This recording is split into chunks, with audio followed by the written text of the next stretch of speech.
सद्भावना city news Uttar Pradesh Uttarakhand आपको खबरों में रखे सबसे आगे।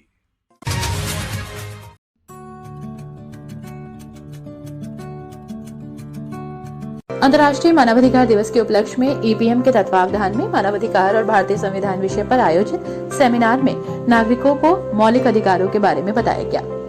में एनवायरमेंट प्रोटेक्शन मूवमेंट के बैनर तले आयोजित एक दिवसीय सेमिनार की शुरुआत शायर अहमद मुरादाबादी ने नज्म सुनाकर की। सेमिनार में बोलते हुए वक्ताओं ने कहा कि उन्हें नागरिकों को उनके मौलिक अधिकारों से अवगत करवाने की जरूरत है। अगर लोगों को संविधान में दिए गए अधिकारों का ज्ञान होगा तभी उनकी रक्षा हो पाएगी और मौलिक अधिकारों का हनन करने वालों को जवाब मिलेगा। साथ ही सेमिनार में मुख्य रूप से मिर्जा अरशद भाई, सैयद मोहम्मद जुबैर अली, तंजीम शास्त्री, शफाकत खैमत, फिरोज खान आदि लोग मौजूद रहे।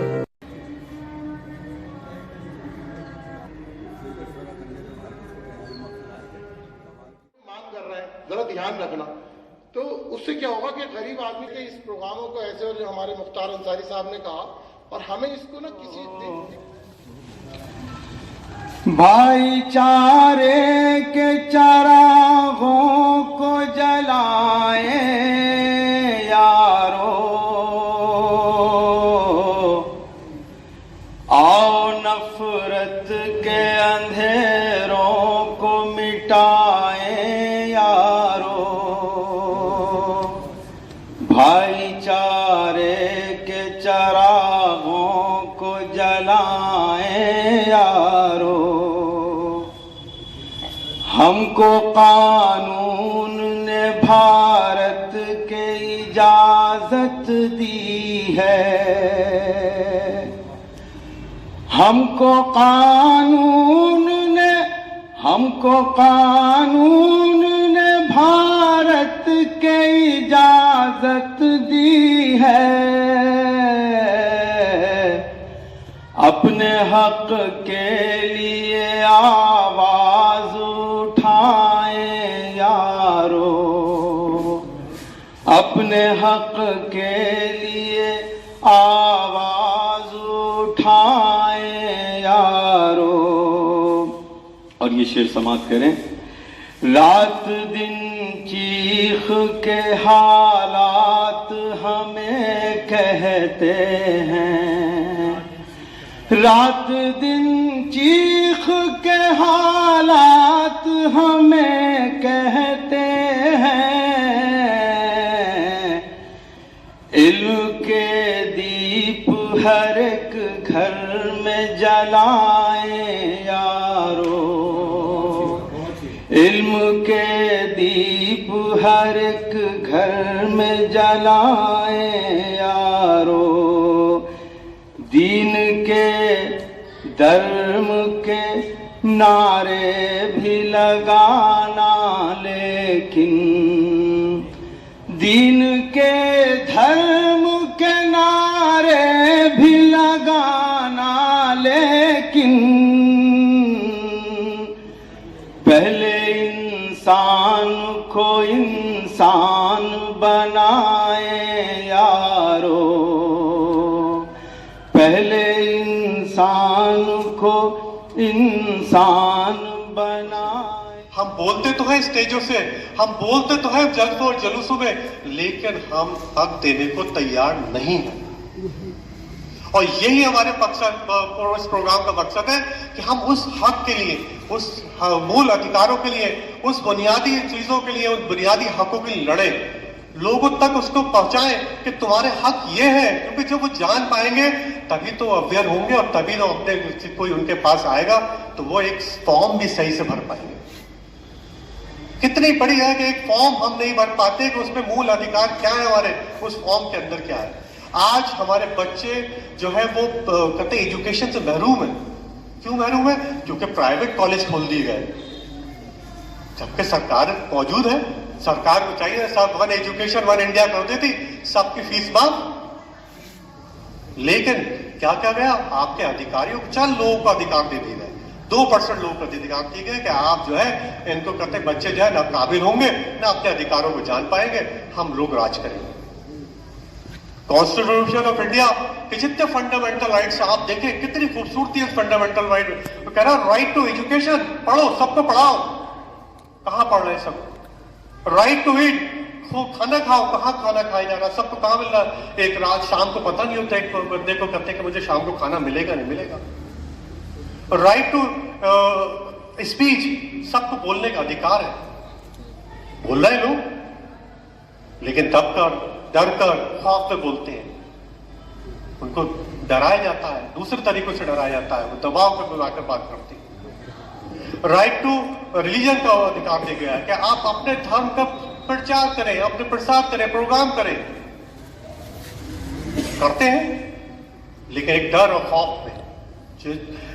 1947 को जब ये देश आजाद हुआ तो इसकी वेलफेयर कंट्री की नींव रखी गई थी कि एक वेलफेयर स्टेट बनेगा जहां सबको अधिकार होंगे।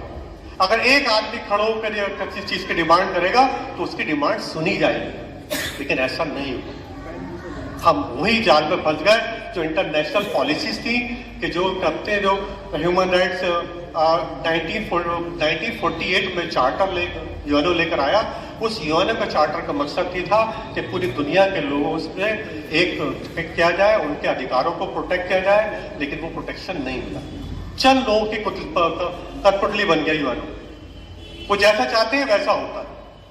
तो जो जिसके पास पावर है वो जैसा चाहता है वो वैसा होता है।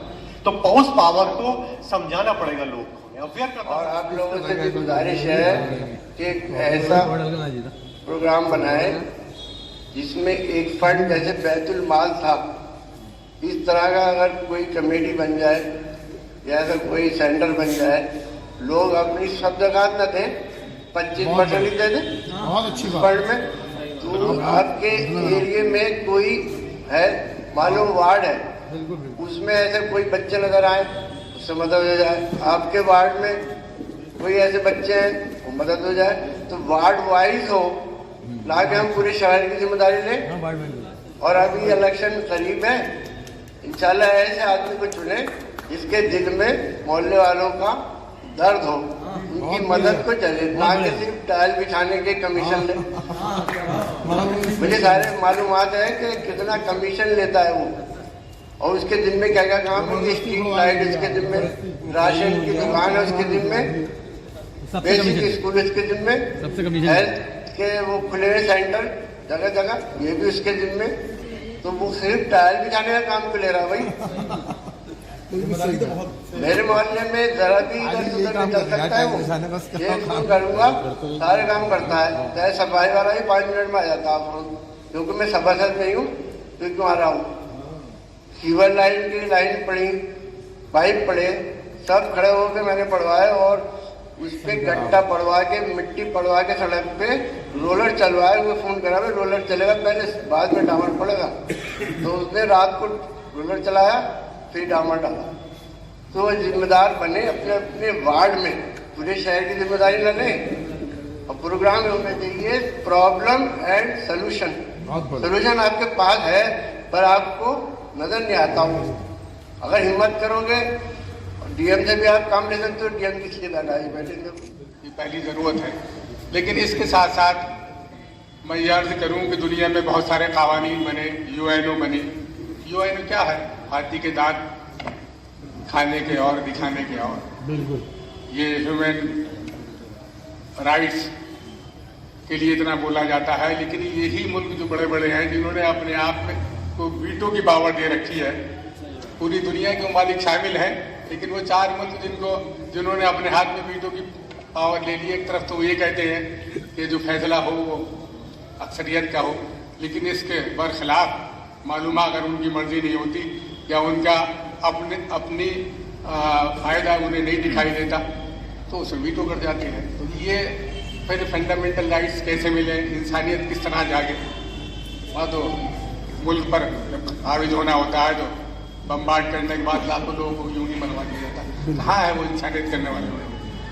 हिंदुस्तान का जो कानून है और दीगर ममालिक के भी कानून इंसानियत पे मबनी हैं ज़्यादातर, लेकिन इंसानियत जो पैदा होगी वो इंसाफ से हो और खुदा के खौफ से हो। खुदा का खौफ अगर हुक्मरान में है, खुदा का खौफ अगर एक जज, एक मुंसिफ जो है तो वो फैसला फिर उस डर कर करेगा कि मुझे भी जवाब देना है।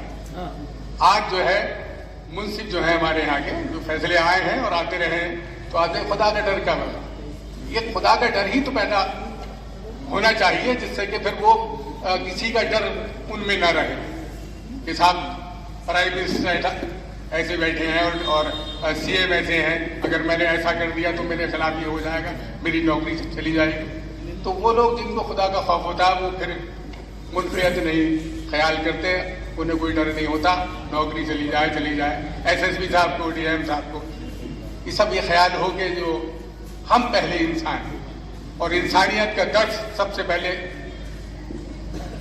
इस्लाम मजहब ने दिया। अल्लाह के रसूल सल्लल्लाहु अलैहि वसल्लम ने 40 साल जिंदगी में अभी दीन नहीं फैलाया, दीन की बात नहीं की, अपना किरदार, अपना अखलाक, अपनी इंसानियत ये सब दिखाया। उसके बाद कहा कि अब मैं तुमसे कहूं कि तुम्हारे इस पहाड़ी के पीछे कोई दुश्मन खड़ा है, तुम मानोगे तो कहते मानेंगे। वो बात अलग है कि बहुत सारों ने नहीं मानी।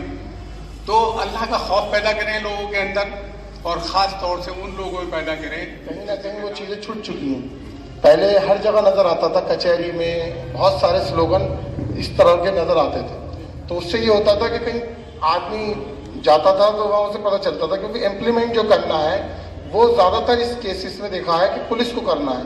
मानव अधिकारों का हनन अगर कहीं हो रहा है तो सबसे ज्यादा थानों और चौकियों पे होता है।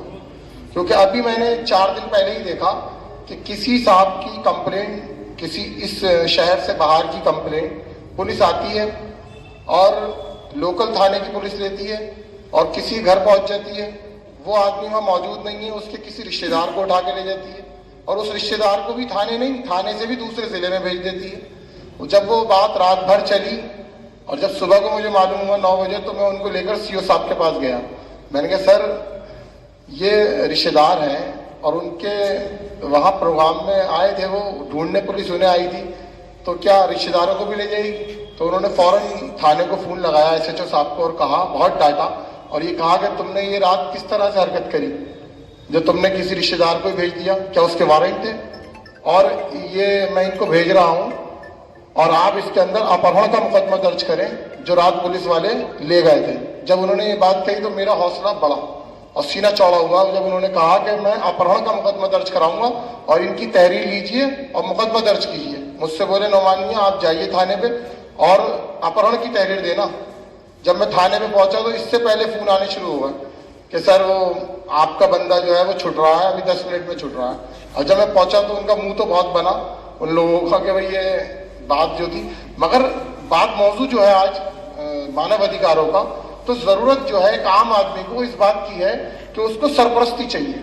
कहीं ना कहीं उस गरीब आदमी को, कमजोर आदमी को मालूम तो उसे सब हक है बने और अपने हकूकों से भी वो वाकिफ है, मगर वो बेचारा अपने मुंह से अपने हकूक कह नहीं सकता क्योंकि वहां उसको मजाल ही नहीं है कि वो अपने हकूक की बात कर सके। मुकद्दर अल्लाह से लिखवा के लाए हैं, जीत कर दिखाएंगे। न मिले हमें एक शेर वैसा आपके लिए, आपकी इजाजत को सुना दो 2 मिनट। गम है नसीम साहब इतना बड़ा मौलाना ऑल इंडिया मुस्लिम फेडरेशन का स्ट्रक्चर छोड़ के गए और अल्लाह ताला ने जन्नतुल मौला में आला मकाम अता फरमाया। हमारे भी साथ थे, बहुत मेहनत करी कई साल।